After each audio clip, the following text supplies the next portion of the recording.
નમસ્કાર, હું રાકેશ પંડ્યા. આપ નિહાળી રહ્યા છો અડીખમ ગુજરાત. મહીસાગર જિલ્લાના મુખ્ય મથક લુણાવાડાથી આજે પોલીસ વિભાગના આધુનિકીકરણને વેગ આપતા એક મોટા સમાચાર સામે આવી રહ્યા છે.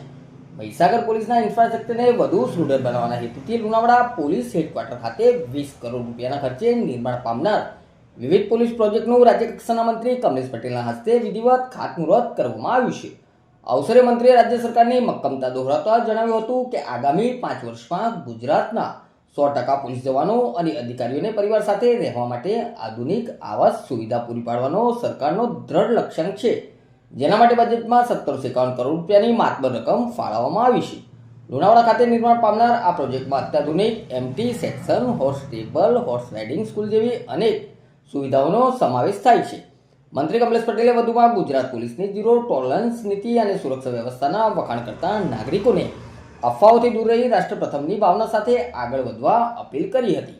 આ ગરિમામય કાર્યક્રમમાં જિલ્લા પોલીસ અધિક્ષક સફીન હસન સહિત ધારાસભ્ય ડોક્ટર કુબેરભાઈ ડિંડોર, માનસિંહ ચૌહાણ, ગુલાબસિંહ ચૌહાણ જેવા મહાનુભાવોની વિશેષ ઉપસ્થિતિ રહી હતી, જે મહીસાગર જિલ્લાની શાંતિ અને સુરક્ષાના નવા યુગની પ્રતીતિ કરાવે છે. નમસ્કાર.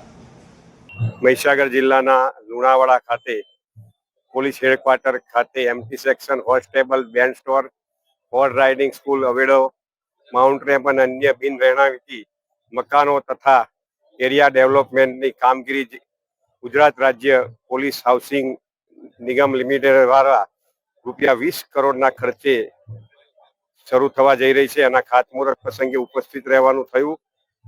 આદરણીય મુખ્યમંત્રી ભૂપેન્દ્રભાઈ પટેલ સાહેબ અને આદરણીય નાયબ મુખ્યમંત્રી હર્ષભાઈ સંઘવી સાહેબનો નેતૃત્વ નીચે સેવા, સુરક્ષા અને શાંતિને વરેલી પોલીસને અદ્યતન મકાનો, એના પરિવારને પણ અદ્યતન મકાનો મળી રહે એના માટે બહુ ઝડપથી જ નિર્ણયો લેવાઈ રહ્યા છે અને ખાતમુહૂર્તની સાથે સાથે લોકાર્પણના પણ કાર્યક્રમો થઈ રહ્યા છે. ત્યારે આજે મહીસાગર જિલ્લાના લુણાવાડાને મહીસાગર પોલીસ હેડક્વાર્ટરનું આ નવું ભવનના ખાતમુહૂર્ત પ્રસંગે મારી સાથે ઉપસ્થિત પૂર્વ મંત્રી આદરણીય કુબેરભાઈ ડિંડોરજી, આદરણીય મુરબ્બી માનસિંહ ચૌહાણજી, અહીંના સ્થાનિક ધારાસભ્ય ગુલાબસિંહ તેમજ પાર્ટીના અન્ય આગેવાનો પણ ઉપસ્થિત રહ્યા.